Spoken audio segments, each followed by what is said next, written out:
धर्म का उद्देश्य क्या है और धम्म का उद्देश्य क्या है। कल हमने चर्चा की थी धम्म क्या है और धर्म क्या है।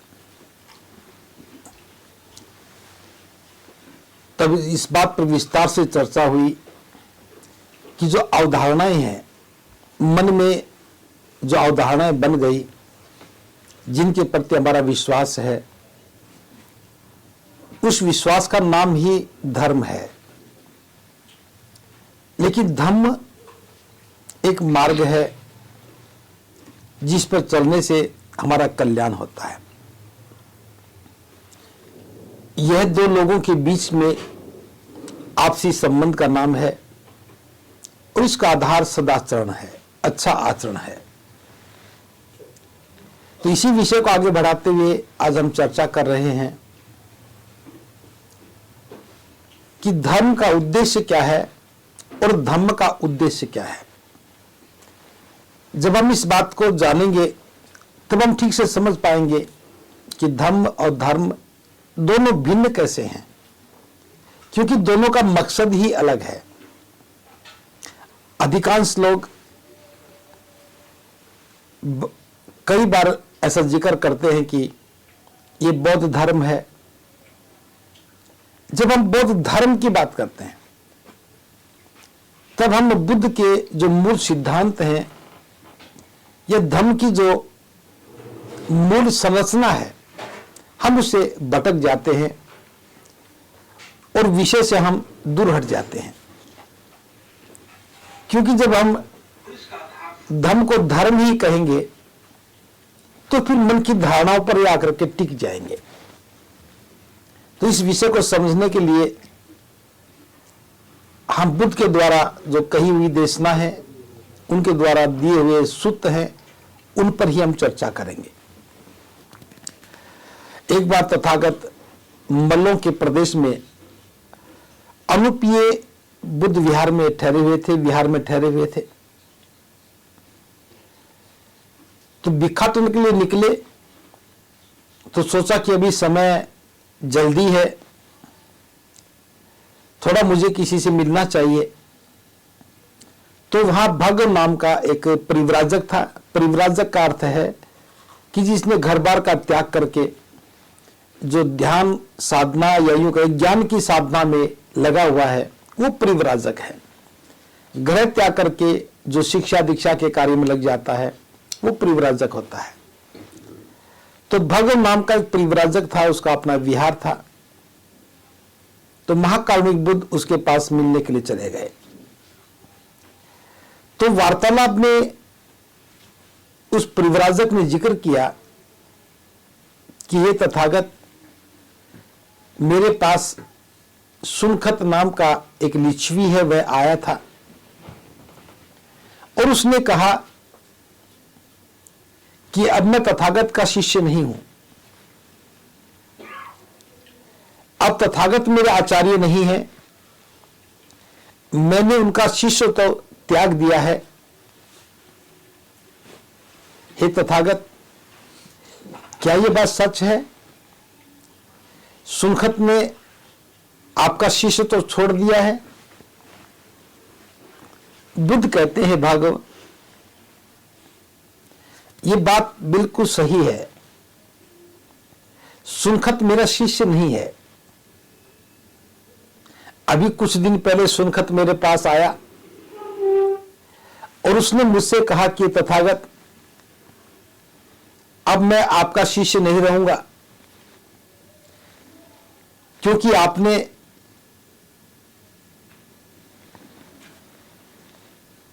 मैं आपका शिष्य नहीं रहूंगा,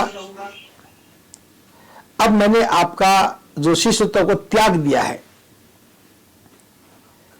तो मैंने उससे पूछा, बुद्ध कहते हैं, तब मैंने उससे पूछा, हे सुनखत, क्या मैंने तुझे कभी कहा था कि तू मेरे पास आ, मुझे अपना आचार्य स्वीकार कर और तू मेरा शिष्य बन जा? जो तू त्यागने की बात कर रहा है, सुनखत ने कहा, हे तथागत, ऐसा आपने कभी नहीं कहा। तब तथागत कहते हैं, तो सुनखत, क्या तूने कभी मुझे कहा था कि ये तथागत आप मेरा आचार्य बन जाओ और मैं आपका शिष्य बनना चाहता हूं? सुनखत ने कहा कि हे आचार्य, हे तथागत, मैंने ऐसा कभी नहीं कहा। तब बुद्ध कहते हैं, हे सुनखत, ना मैंने तुझे कहा कि तू मेरा शिष्य बन जा और मैं तेरा आचार्य बनूंगा, और ना तूने मुझसे कहा कि आप मेरा आचार्य बन जाओ, मैं आपका शिष्य बनूंगा। जब मैंने तुझे नहीं कहा और तूने मुझे नहीं कहा, तो फिर ये मुझे त्यागने की बात तू क्यों कह रहा, कैसे कह रहा है? तो सुनखत ने कहा, यह बात तो ठीक है, ना मैंने आपको कहा और ना आपने मुझे कहा, लेकिन मैं तो इस उद्देश्य से आया था कि तथागत मुझे सामान्य मनुष्यों से परे, सामान्य मनुष्यों की शक्ति से परे कोई चमत्कार दिखाएंगे, लेकिन आपने तो मुझे कोई चमत्कार नहीं दिखाया। मैं इसीलिए त्याग रहा हूं। फिर बुद्ध ने कहा कि हे सुनखत, अब तू ये बता, क्या मैंने कभी तुझे कहा था कि तू मेरे पास आ और मैं सामान्य मनुष्यों की शक्ति से परे कोई चमत्कार दिखाऊंगा, तू मेरा शिष्य बन जा, मैं तुझे चमत्कार दिखाऊंगा? तो सुनखत का तो यही जवाब था, तथागत आपने कभी ऐसा नहीं कहा। तब बुद्ध कहते हैं कि तो क्या तूने मुझसे कहा था कि ये तथागत आप मुझे सामान्य मनुष्यों की शक्ति से परे कोई चमत्कार दिखाओ, तब मैं आपको आचार्य स्वीकार करूंगा और मैं आपका शिष्य बन जाऊंगा? सुनखत ने कहा, हे तथागत, मैंने भी ऐसा कभी नहीं कहा। तब बुद्ध कहते हैं कि हे सुनखत, फिर तू खुद ही सोच, जब मैंने तुझे नहीं कहा कि मैं तुझे सामान्य मनुष्यों की शक्ति से परे कोई चमत्कार दिखाऊंगा, और ना ही तूने मुझे कहा कि मुझे कोई चमत्कार दिखाओ ताकि मैं आपको आचार्य स्वीकार कर लूं, जब मैंने तुझे नहीं कहा और तूने मुझे नहीं कहा, तो हे सुनखत, ये तुम्हारी मूर्खता है कि तुम छोड़ने की बात कर रहे हो। जब तुमने मुझे नहीं कहा और मैंने तुम्हें नहीं कहा, तो फिर ये आचार्य और शिष्य का विषय कहां से आ गया? बुद्ध कहते हैं कि मैंने कभी नहीं कहा, किसी को नहीं कहा कि मैं कोई चमत्कार दिखाऊंगा। मैं तो लोगों को देशना देता हूं। जो व्यक्ति उस देशना को अपने आचरण में उतार लेता है, उसके जीवन के दुख दूर हो जाते हैं। तो देशना सुनने से उसके जीवन के दुख दूर हो जाते हैं, और वो जब होते हैं जब व्यक्ति उसे आचरण में उतारता है। तो मैं दुख मुक्ति और सुख प्राप्ति के मार्ग को लोगों के लिए प्रशस्त करता हूं। चमत्कार दिखाने की बात तो मैंने कभी की ही नहीं। फिर सुनखत कहता है, हे तथागत, मैं सोचता था कि तथागत मुझे इस सृष्टि की उत्पत्ति का भेद बताएंगे कि सृष्टि कैसे पैदा हुई, सृष्टि कैसे बनी, लेकिन आपने मुझे इसके बारे में कभी कुछ बताया ही नहीं। इस विषय को लेकर के भी बुद्ध ने पूछा, हे सुनखत, क्या कभी मैंने तुझसे कहा था कि मेरे पास आ, तू मेरा शिष्य बन जा, मैं तुझे सृष्टि के उत्पन्न होने के भेद बताऊंगा? सुनखत ने कहा, तथागत आपने तो ऐसा कभी नहीं कहा।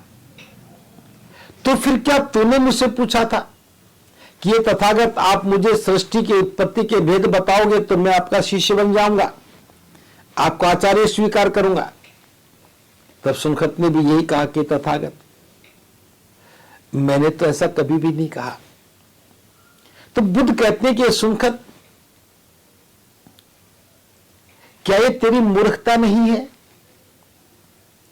कि मैंने तुझसे नहीं कहा कि आ तू मेरा शिष्य बन, मैं तुझे सृष्टि की उत्पत्ति के भेद बताऊंगा, और ना ही तूने मुझसे पूछा कि आप मुझे सृष्टि की उत्पत्ति के भेद बताओगे तो मैं आपका शिष्य बन जाऊंगा।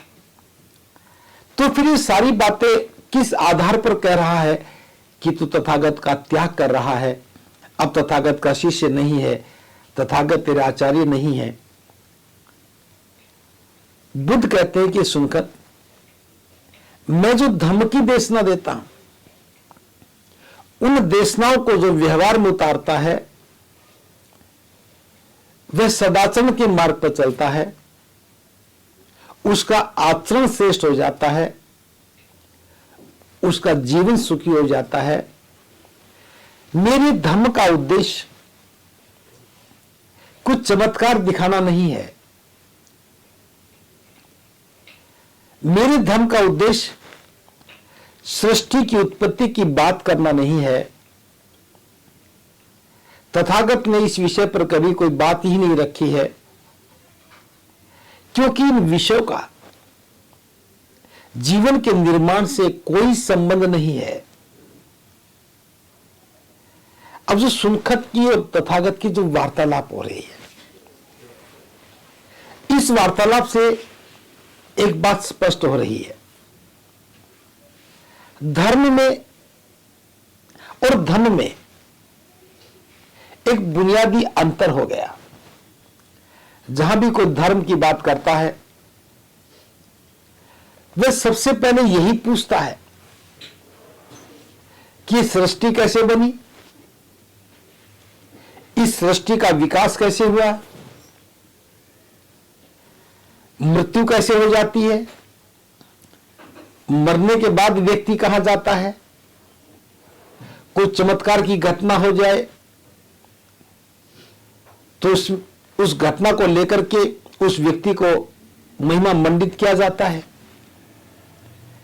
धर्म की जहां भी चर्चा होती है यही विषय रहते हैं। लेकिन बुद्ध ने क्या कहा कि इन विषय का मेरे धर्म से कोई संबंध नहीं है, क्योंकि इनका जीवन निर्माण से कोई नाता नहीं है, कोई संबंध नहीं है। इस बात को थोड़ा और आगे बढ़ते हैं। एक दूसरा सूक्त है जहां बुद्ध और पौधपाठ नाम का एक परिव्राजक था, उसके पास भी 300 उसके शिष्य थे। उन सभी के साथ बैठकर के बुद्ध की वार्तालाप हुई।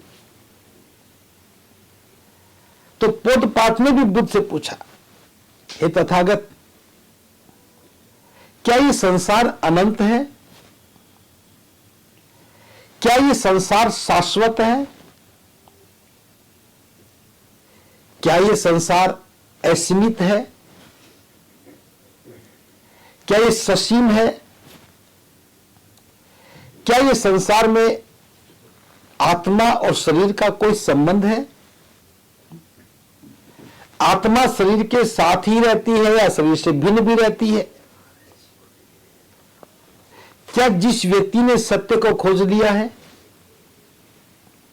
जिन्होंने सत्य को जान लिया है, मरने के बाद भी क्या वे जीवित रहते हैं? जिन्होंने सत्य को खोज लिया है, क्या मरने के बाद उनकी भी मृत्यु हो जाती है? क्या वो मरते भी हैं और नहीं भी मरते हैं? तो इस प्रकार के पौधपाठ ने तथागत से प्रश्न पूछे और तथागत ने इतना ही कहा, हे पौधपाठ, मैंने इन सभी विषय को अव्याकृत रखा है, मैंने इन विषयों पर कोई बात नहीं की है। तो पोतपाठ ने पूछा, हे तथागत, ये इतने गंभीर विषय हैं और आपने इन पर कोई भी बातचीत नहीं की। इनके जाने बिना कैसे पता लगेगा कि सृष्टि का निर्माण कैसे हुआ? कैसे पता लगेगा कि ये जीवन शाश्वत है? कैसे पता लगेगा कि इसकी कोई सीमाएं नहीं है? आप आत्मा पर चर्चा नहीं करते हो, आप ईश्वर पर चर्चा नहीं करते हो, स्वर्ग पर चर्चा नहीं करते हो, नरक पर चर्चा नहीं करते हो, तो फिर धर्म से क्या मिलेगा? इस धर्म से हमें कैसे पता लगेगा? अगर हमें सृष्टि की उत्पत्ति का नहीं पता, व्यक्ति के जीवन का नहीं पता, दुनिया को चलाता कौन है नहीं पता, तो फिर हमें किस बात का ज्ञान है? तो बुद्ध कहते हैं, हे पोतपाठ, मैंने इस विषय को इसीलिए अव्याकृत रखा है कि इस विषय पर चर्चा करने से जीवन के सुखी होने का या जीवन के निर्माण का कोई संबंध ही नहीं है। अब मरने के बाद आत्मा रहती है या नहीं रहती है, आत्मा भी मरती है या नहीं मरती, कितनी भी बात कर लो, अभी आत्मा को सिद्ध नहीं किया जा सकता, आत्मा को देखा नहीं जा सकता, ईश्वर को देखा नहीं जा सकता।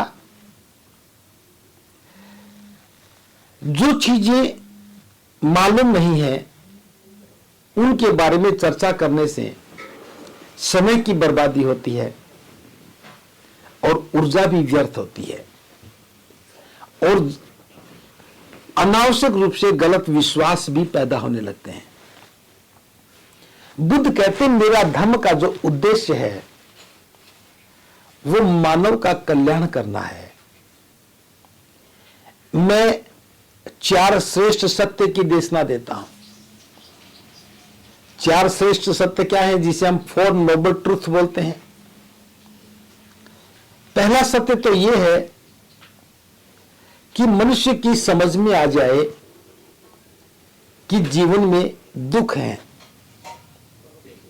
उस दुख को व्यक्ति स्वीकार कर ले। अगर व्यक्ति स्वीकार नहीं करेगा तो वह कभी भी दुख से मुक्त नहीं हो सकेगा। तो पहली बात तो यह है कि व्यक्ति की समझ में आ जाए और वो स्वीकार कर ले कि उसके जीवन के दुख क्या है, उसकी अविद्या क्या है, उसकी अज्ञानता क्या है, और इस बात को स्वीकार कर ले। दूसरा, मैं लोगों को शिक्षा देता हूं कि जहां भी दुख है उसका कोई कारण है। दुख मुक्ति के लिए जरूरी है कि उस कारण को जाना जाना चाहिए, और जब व्यक्ति दुख को स्वीकार करता है, उसके कारण को जानने लगता है, फिर तीसरी बात है कि उसका निवारण भी है।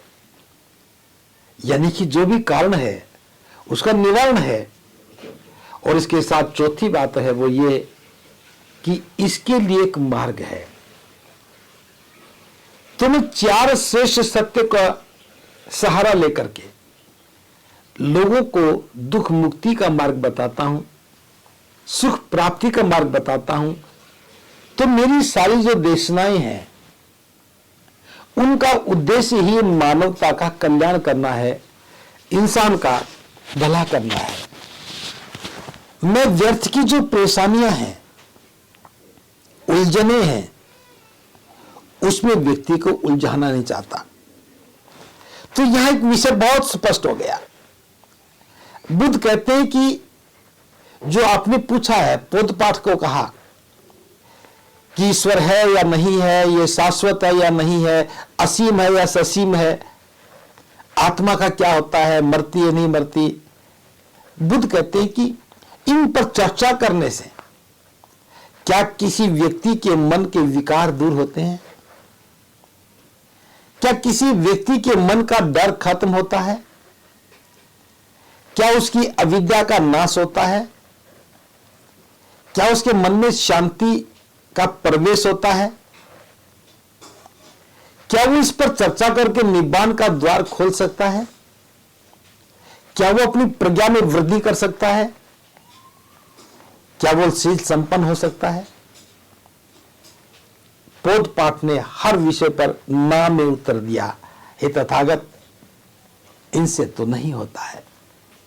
तो बुद्ध कहते हैं कि जो मेरा विषय है, मेरा काम है, यह संसार की उत्पत्ति की व्याख्या करना नहीं है। मेरा काम इस समाज का पुनर्निर्माण करना है। समाज का पुनर्निर्माण करना है। तो यहां यह विषय बहुत ही सुस्पष्ट है कि धर्म जीवन के कल्याण के लिए है। तो धर्म का सीधा सा अर्थ हो गया कि जीवन का कल्याण करना। धर्म का उद्देश्य हो गया अपनी अविद्या को, अपनी अज्ञानता को समाप्त करना। जिस अविद्या और अज्ञानता के कारण जीवन दुखी है, उसको स्वीकार करके उसके कारण को खोजना कि किस कारण से मैं दुखी हूं, मेरे जीवन में दुख है, और कारण को जानने के बाद उसके निवारण के प्रयास करना, और निवारण का जो मार्ग है उस पर चलना। तो इस पर चलने से व्यक्ति के दुख दूर होते हैं। जो मैं देशना देता हूं, उस देशना को व्यक्ति आचरण में उतार लेता है, तो उसके लिए परम सुख का द्वार खुल जाता है। उसके जीवन के सभी कष्ट समाप्त हो जाते हैं। तो प्रबुद्ध उपासक उपासिकाओं, धर्म का उद्देश्य कितना सुस्पष्ट है कि चित्त की निर्मलता का अभ्यास करो। अपने चित्त के विकारों को देखो। जब हम ध्यान साधना करते हैं, विपश्यना करते हैं, उस विपश्यना में मन को दृष्टा भाव में स्थापित करते हैं, भोक्ता भाव से हटाते हैं। और दृष्टा और भोक्ता भाव समझ में आने के बाद जब मन दृष्टा भाव में स्थापित होता है, तो समता का विकास होता है। और मन में समता का विकास हुआ तो असमानता खत्म होती है, स्वतंत्रता का भाव पैदा होता है। तो धर्म का उद्देश्य, जो एक व्यक्ति दूसरे व्यक्ति के अधिकारों पर अतिक्रमण करता है, उसे गुलाम बनाता है। ये मेरे धर्म का उद्देश्य उस व्यक्ति को स्वतंत्र करता है, अधिकारों का अतिक्रमण नहीं है। यहां शांति की स्थापना का प्रयास है। बुद्ध की सारी देशनाएं शांति की स्थापना के प्रयास की ओर जा रही हैं। यह किसी प्रकार का अंधविश्वास, अज्ञानता, कर्मकांड का कोई स्थान नहीं है। तो बुद्ध के धर्म का उद्देश्य सुस्पष्ट है। सुस्पष्ट क्या है? कि मानव का कल्याण करना है, चित्त को निर्मल करना है, दुखों को का अंत करना है, अविद्या का नाश करना है, प्रज्ञा की वृद्धि करनी है, शील संपन्नता का जीवन जीना है, अष्टांगिक मार्ग का अभ्यास करते हुए निब्बान का द्वार खोलना है। निब्बान का अर्थ हो गया परम सुख, ऐसा सुख जहां दुख की कोई अनुभूति नहीं है, जहां दुख और सुख का कोई अर्थ ही नहीं है। एक ऐसा भाव पैदा हो जाए जहां दुख है नहीं, सुख दिखता नहीं, दुख और सुख की अवस्था से ऊपर उठ जाता है व्यक्ति, वो निब्बान है, परम सुख है। तो बुद्ध के धर्म का उद्देश्य सबके लिए निब्बान का द्वार खोलना है। और निब्बान का द्वार केवल उन सूत्रों को, उन शिक्षाओं को, बुद्ध की देशनाओं को समझ करके आचरण में उतारने से ही संभव हो सकता है। तो बुद्ध के धर्म का उद्देश्य बिल्कुल स्पष्ट है, सुस्पष्ट है कि यह आत्मा परमात्मा की सृष्टि की उत्पत्ति की व्याख्या करना नहीं है, बल्कि समाज का पुनर्निर्माण करना है। जिन अवधारणाओं में, अंधविश्वासों में समाज फंसा पड़ा है, उनसे बाहर निकल करके वे श्रेष्ठ आचरण के साथ, सदाचरण के साथ जीवन को नया स्वरूप दे, नए मूल्य दे और मूल्यों के आधार पर जीवन की कल्पना को करना, उसे स्थापित करना, समाज के बीच में संबंधों को अच्छा करना, संबंधों का आधार सदाचरण बनाना, ये धर्म के उद्देश्य हैं। अब हम थोड़ा सा धर्म के उद्देश्यों की बात कर लें। यद्यपि विषय सारा स्पष्ट हो गया है, सुनखत की देशना के बाद, सुनखत के विचार के बाद, सुनखत ने क्या पूछा?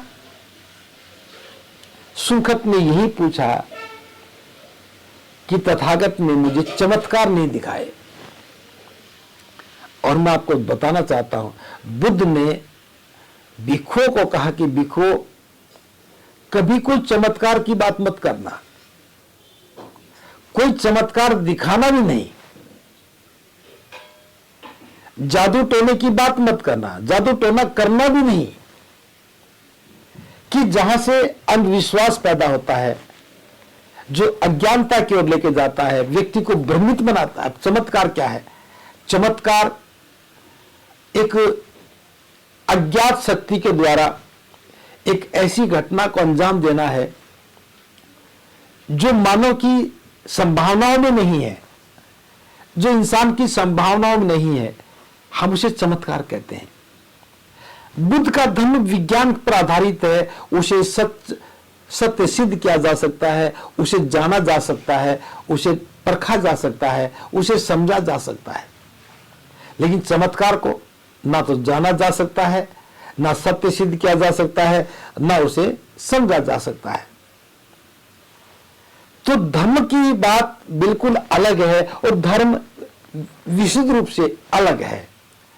जब भी कोई धर्म की बात करेगा, वो ईश्वर की बात करेगा। मैं एक छोटा सा उदाहरण दे रहा हूं। बचपन में हम सुनते थे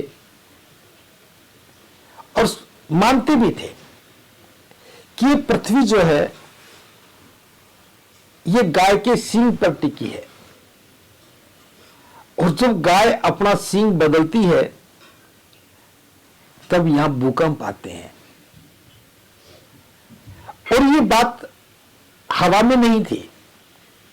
जिनको हम समझदार मानते थे, जिनको हम बुद्धिजीवी मानते थे, वही इन बातों की स्थापना करते थे, हमें बताते थे, और हम इसको स्वीकार भी करते थे कि पृथ्वी में भूकंप इसलिए आता है कि गाय एक सींग पर पृथ्वी को डांटे हुए है और वो सींग बदलती है तो भूकंप आता है।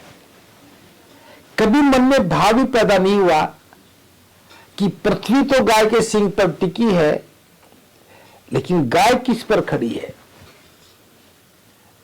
ये विचार ही नहीं आया।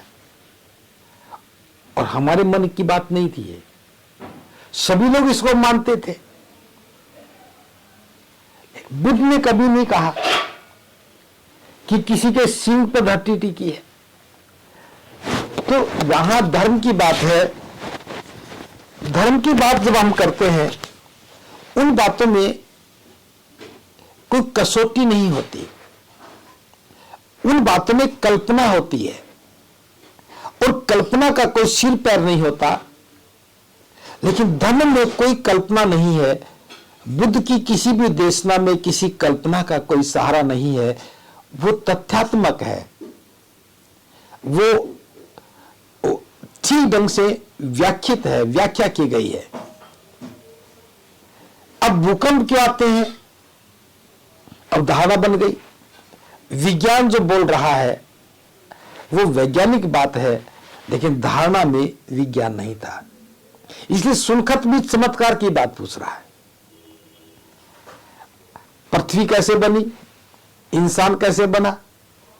अब धर्म की बात करें, 2 दिन पहले जिक्र भी किया था कि धर्म में एक वर्ग ऐसा है जो ये मानता है कि वो मुख से पैदा हुआ, दूसरे भुजाओं से पैदा हुए। अब ये बात व्यवहारिक भी नहीं है, वैज्ञानिक भी नहीं है।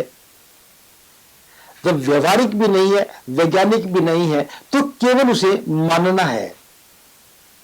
तो धर्म का उद्देश्य क्या हो गया? किसी बात की सत्यता को जाने बिना ही उसको स्वीकार कर लेना और वो धारणाओं में फिट बैठ जाना।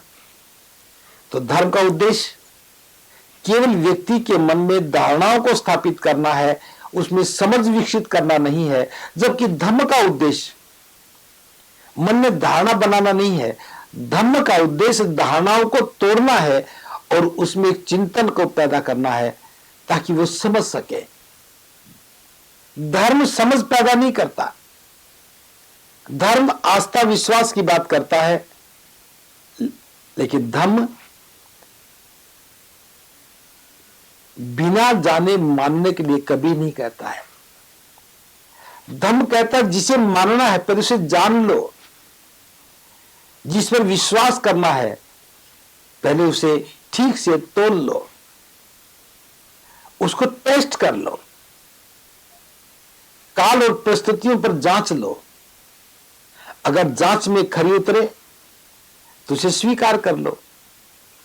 लेकिन धर्म में ऐसी कोई भी कंडीशन नहीं है कि जिसको आप जान रहे हो, जिसको मान रहे हो, उसको जान भी लो।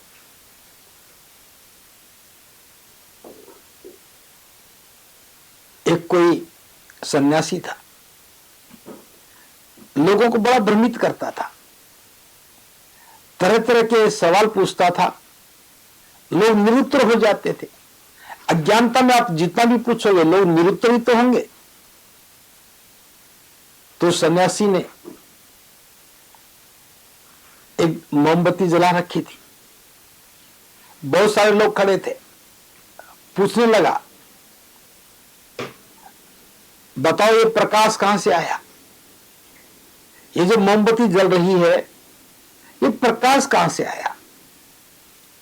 तो कोई नहीं बता सका, और कोई नहीं बता पाया तो उसका तो अहंकार और बढ़ गया। देखो मैं तो पहले जानता था, कोई बता नहीं पाएगा कि प्रकाश कहां से आया। अब वो बड़ा खुश हो रहा था, लोग बड़े दुखी हो रहे थे, जानते तो थे ही नहीं। एक छोटा सा बच्चा आया, उसने कहा कि मैं बताऊं। सभी ने देखा कि छोटा बच्चा क्या बताएगा, जब ये बड़े बड़े नहीं बता पा रहे तो छोटा क्या बताएगा। उसने कहा मैं बिल्कुल बता दूंगा। बोले हाँ बताओ। वो मोमबत्ती के पास गया और मोमबत्ती को फूंक मार दी, मोमबत्ती बुझ गई। उसने कहा कि स्वामी जी आप ये बता दो कि प्रकाश गया कहां? जहां गया है वहीं से आया है, जहां गया है वहीं से आया है। अब आप बता दो ये प्रकाश गया कहां पे है, तो ताकि मैं आराम से बता दूंगा कि वहीं से आया है।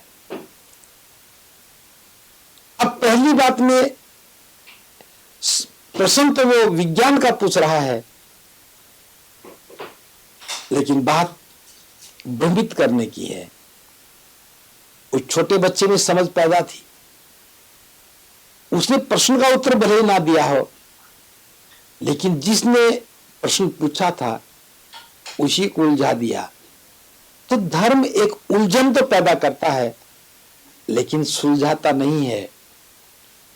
बुद्ध का धर्म मन में किसी भी प्रकार की उलझन को टिके नहीं रहने देना चाहता है, क्योंकि जो 4 श्रेष्ठ सत्य का सूत्र है कि दुनिया में जो दुख है उसका कारण है, उसका निवारण है और उसके लिए एक मार्ग है। और मैं बता रहा हूं, इस विश्व में जितने भी विकास हुए हैं, जितनी भी नई खोज हुई है, मानव कल्याण के जितने भी यत्न हुए हैं, ये सब के सब बुद्ध के इसी सिद्धांत से निकल करके आए हैं। सारी मेडिकल साइंस जो आज इलाज कर रही है वो दुख, कारण, निवारण और मार्ग पर ही चल रही है। बीमारी क्यों हुई, किसके कारण से हुई, उसका इलाज क्या है, इलाज का तरीका क्या है, यही तो बुद्ध का 4 श्रेष्ठ सत्य है। सारी इंजीनियरिंग, सारी खोज इसी आधार पर हुई। तो धर्म का उद्देश्य मानव को सुखी बनाना है, उसका कल्याण करना है। तो बुद्ध के सिद्धांत खोज में भी सहायक हो गए, कल्याण में सहायक हो गए और दुख मुक्ति के मार्ग को प्रशस्त करने में सहायक हो गए। लेकिन धर्म की जो चर्चाएं हैं उनका कोई अंत नहीं है और कोई समाधान नहीं है। जैसे आत्मा की बात करते हैं कि आत्मा मरती नहीं, वो दूसरे शरीर में चली जाती है। अब ये बात किसने बताई कि आत्मा मरती नहीं है, वो दूसरे शरीर में चली जाती है? तो जरूर उस व्यक्ति को यह भी पता होगा कि वो आई किस शरीर से थी और इस शरीर में क्यों आई। चूंकि वहां रीजनिंग नहीं है, वहां क्वेश्चन नहीं है, वहां पूछने का अधिकार भी नहीं है, इसलिए सिर्फ मानना है। अगर आत्मा मरती नहीं है तो फिर ये दुनिया की जनसंख्या बढ़ क्यों रही है? इसका अर्थ ये हुआ कि जो जीव लुप्त हो गए उनकी आत्मा दूसरे जीवों में चली गई।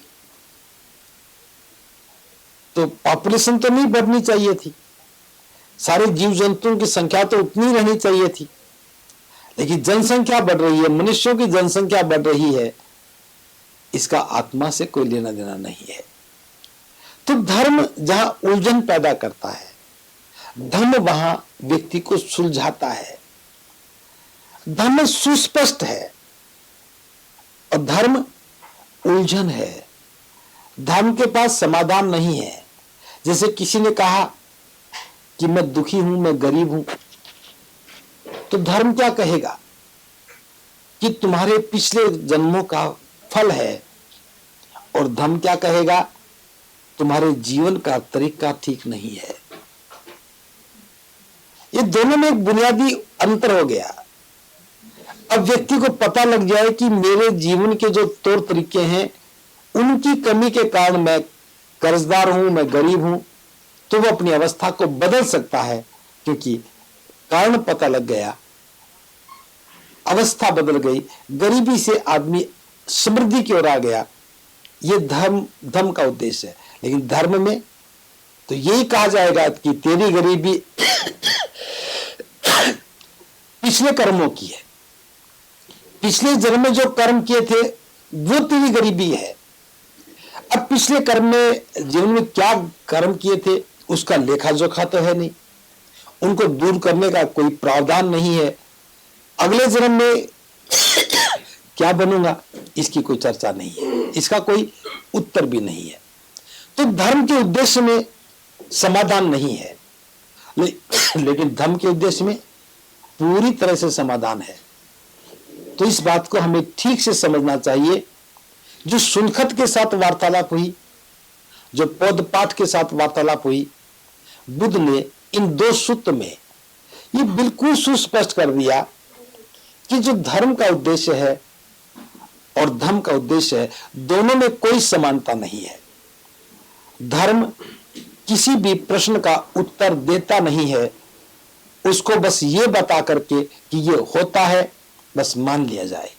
आत्मा होती है मान लो, ईश्वर होता है मान लो, बरसात ईश्वर करता है मान लो, जन्म भी वही देता है, मृत्यु भी वही करता है मान लो, आत्मा मरती नहीं है मान लो, चमत्कार होते हैं ऊपर वाला करता है मान लो, मरने के बाद स्वर्ग में जाओगे मान लो, स्वर्ग में चले गए, नरक में जाओगे मान लो। यह सिर्फ मानना है। और धर्म कहता कि मानने की बात नहीं, सिर्फ जान लो। अगर समझ में आ जाए तो उसे स्वीकार करो, आचरण में उतारो, अभ्यास में उतारो। ऐसा करने से जीवन रूपांतरित होगा, जीवन बदलेगा। इसलिए बुद्ध के धर्म का उद्देश्य, बुद्ध ने कहा है, सृष्टि की उत्पत्ति की व्याख्या करना नहीं है, बल्कि समाज का पुनर्निर्माण करना है। और पुनर्निर्माण एक बड़े उद्देश्य के लिए करना है, मानवता के कल्याण के लिए करना है, हर व्यक्ति के सुख के लिए करना है। तो ये सब जानना बहुत जरूरी है। उसके बिना हमें नहीं पता लगेगा कि उद्देश्य क्या है। तो धर्म और धर्म के बीच के उद्देश्य अगर स्पष्ट हो जाते हैं, तब व्यक्ति का मन इस बात को स्वीकार करेगा कि बुद्ध का जो धर्म है वो मानवता के कल्याण का धर्म है। अब मैं थोड़ा सा इस अंतर में एक बात और डाल के बात कर रहा हूं। जैसे धर्म में यज्ञ किया, यज्ञ किस लिए किया? कल्याण के लिए। आहुति किसकी लगी? पशुओं की लगी।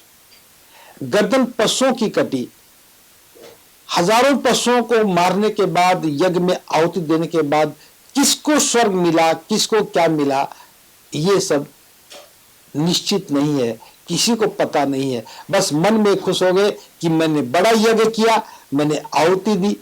और आज भी देखते हैं, आज भले बड़े यज्ञ नहीं होते।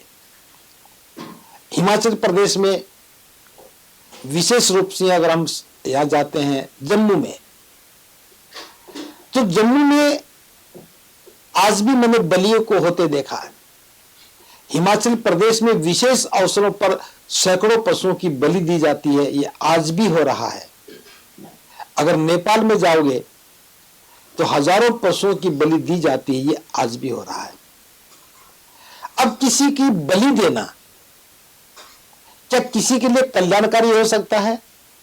एक व्यक्ति अपनी मुक्ति के लिए, अपने कल्याण के लिए, अपने सुख की कामना के लिए, स्वर्ग में जाने के लिए निरीह पशुओं की हत्या करे, क्या ये मानवीय हो सकता है? तो धर्म की परंपरा है वो मानवीय नहीं है, वो अमानवीय है। लेकिन धर्म की परंपरा में कोई भी अमानवीय बात नहीं है। धर्म मानवता पर आधारित है, कल्याण पर आधारित है और सबके सम्मान के सुख पर आधारित है। वहां कुछ भी बातें ऐसी नहीं है जो बिना जाने मानने के लिए कहा जाए। जानने के बाद जो विश्वास होता है उसे श्रद्धा कहते हैं, अटूट विश्वास। और बिना जाने मानना अंधश्रद्धा है। तो धर्म का आधार अंधश्रद्धा है और धर्म का आधार श्रद्धा है, जानने के बाद मानना। तो प्रबुद्ध उपासक उपासिकाओं, धर्म और धर्म में, इनके दोनों के उद्देश्य में मैंने प्रयास किया है कि सुस्पष्ट हो जाएं और समझ में आ जाएं, ताकि धर्म के मार्ग पर चलना आसान हो जाए और हम धर्म को ठीक से समझ सकें और हर व्यक्ति इस बात को जान सके कि धर्म के मार्ग पर चलने से मेरा कल्याण ही होगा, मुझे सुख मुक्ति का मार्ग मिलेगा, मेरी अज्ञानता खत्म होगी, अंधविश्वास खत्म होगा, अविद्या का नाश होगा और मेरा जीवन पुनर्निर्मित होगा, नया होगा, एक श्रेष्ठ जीवन बनेगा। तो बुद्ध के धर्म में के उद्देश्य में और धर्म के उद्देश्य में बहुत बड़ा अंतर है। दोनों में लेश मात्र भी समानता नहीं है। तो सभी उपासक उपासिकाओं से मैं यही कहना चाहूंगा कि बौद्ध धर्म है, धर्म नहीं है। दूसरे धर्मों के आधार पर बौद्ध धर्म को धर्म स्वीकार मत करना। ऐसा करेंगे तो हम धर्म का संवर्धन करेंगे और गलत फहमी से भी हम बच सकेंगे। इन्हीं शब्दों के साथ आपने मेरी बात को बड़े ध्यान से सुना। आप सबका मंगल हो, सबका मंगल हो, सबका मंगल हो।